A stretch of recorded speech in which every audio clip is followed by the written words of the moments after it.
Sometimes INFJs come to me and ask me, how can I be more flexible, mentally speaking, in terms of my behavior, in terms of my worldview?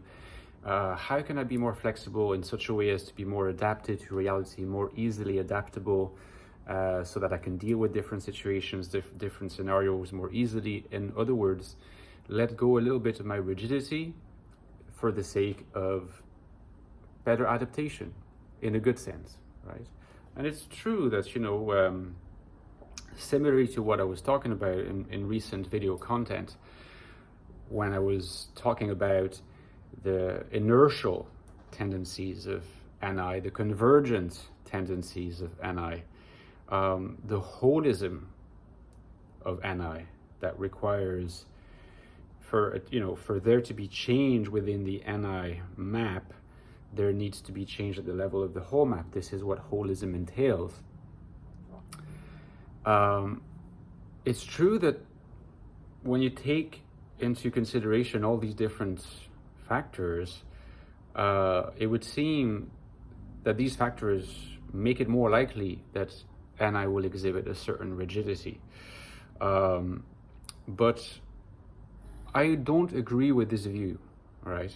I think rigidity is an issue in the life of INFJs, in the life of a lot of INFJs. There is a form of rigidity, and we're going to look at this in a second.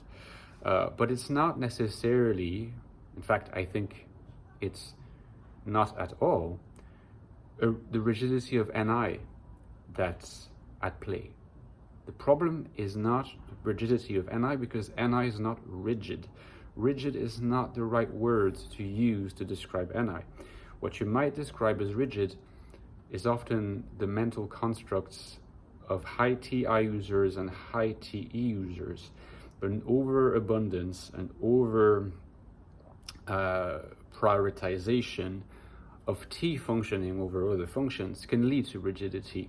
You may even argue that F can have its own way of being rigid, but it's not really something that you would use as a word to describe or qualify perception and perceptive processes. It's not that NI is rigid, it's that often the NI dominant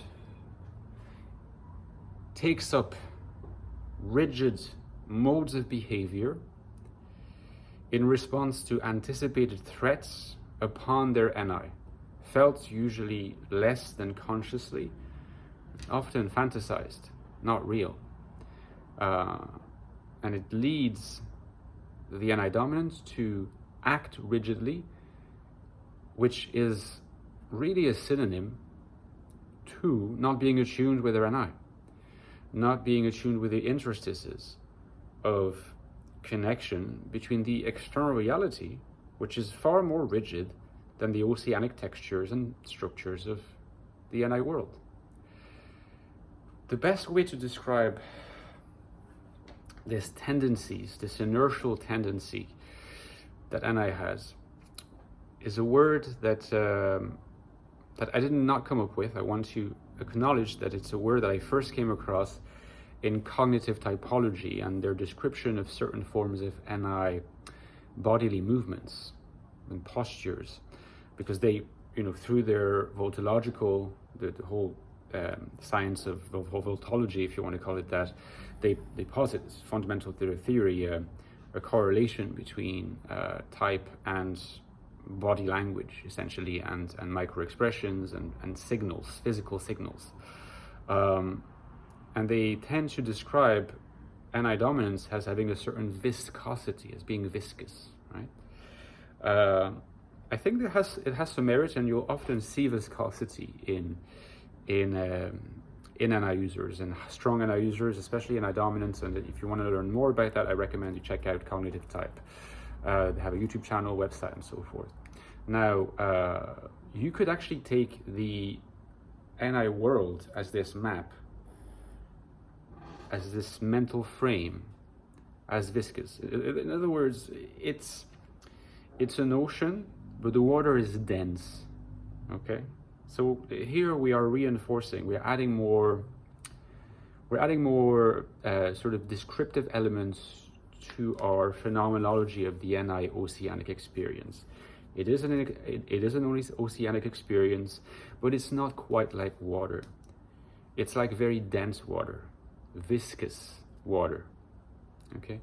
And this viscosity is a useful way of understanding why it's difficult to update one's NI worldview, why it's inertial, why it can be slow, why also it can remain convergent and well-focused and not lose oneself among different possibilities, like happens in the case of NE, strong NE users and NE dominance. It's also a way of understanding how viscosity is not rigidity. But an NI user can often feel, strong NI user, even an NI dominant, can often feel that the rigidity and the regimented nature of the external world poses a threat to the integrity of the NI world, which is itself felt to be what it is, oceanic in the viscous sense. What they don't understand is that the oceanic and the viscous sense quality of the NI world is never going to disappear. It's the way it's meant to be. It will never implode or explode into, just going in all directions and losing its integrity. NI cannot lose its integrity. What can lose its integrity is the attunement between the NI world and how the NI user behaves in the world, whether or not it's attuned with their internal mental map, okay? Often the fear of being invaded by the rigidity of the external world causes, ironically, the NI dominant to behave rigidly against the rigidity of the external world to protect the oceanic viscosity of their internal world. Learning to trust NI, we can then understand, is also about learning to trust that the oceanic integrity of the NI world will be fine. If you strike, at the ocean, if you land a blow in the water, if you hurl stones at it, rocks, boulders, whatever, the water will still be there and it will be unchanged, no matter its density. And I think that's a useful image to help one understand that things will be fine and that there's no need to be defensively rigid to manage to be authentically oneself in the world, no matter how much rigidity there is in fact in the world, okay? Accept the rigidity that is external, trusting that it will not touch your internal fluidity. And it's precisely in this acceptance that you will then have more energy freed up to perceive those particular interstices that allow us to seize particular fluid moments in external reality for maximal change and impact in the world as NI dominance. Give me a like if you enjoyed this video, guys. Don't forget that you can support me on Patreon. I could not do this without you, and I need you more than ever, so I'd be so grateful if you consider supporting me. The link is below. You get cool perks like access to our special Discord server, bonus video content every 2-3 weeks. I recently released an exclusive Patreon long format, 25 minutes on INFJs and inhibition. So if that sounds interesting to you, you can join at the link below. And don't forget about my 2 books, INFJ, New Look at the INFJ Personality, the Ecstatic Soul, the go-to book on the INFJ mind, INFJ consciousness, what's it like to be an INFJ deep inside. If you haven't got the book yet, find it at the link below, as well as my latest book on the INFJ, In the External World, INFJ Life in the Modern World, The Infinite Soul. It's good and you should get it as well. Okay guys, see you tomorrow. Bye-bye.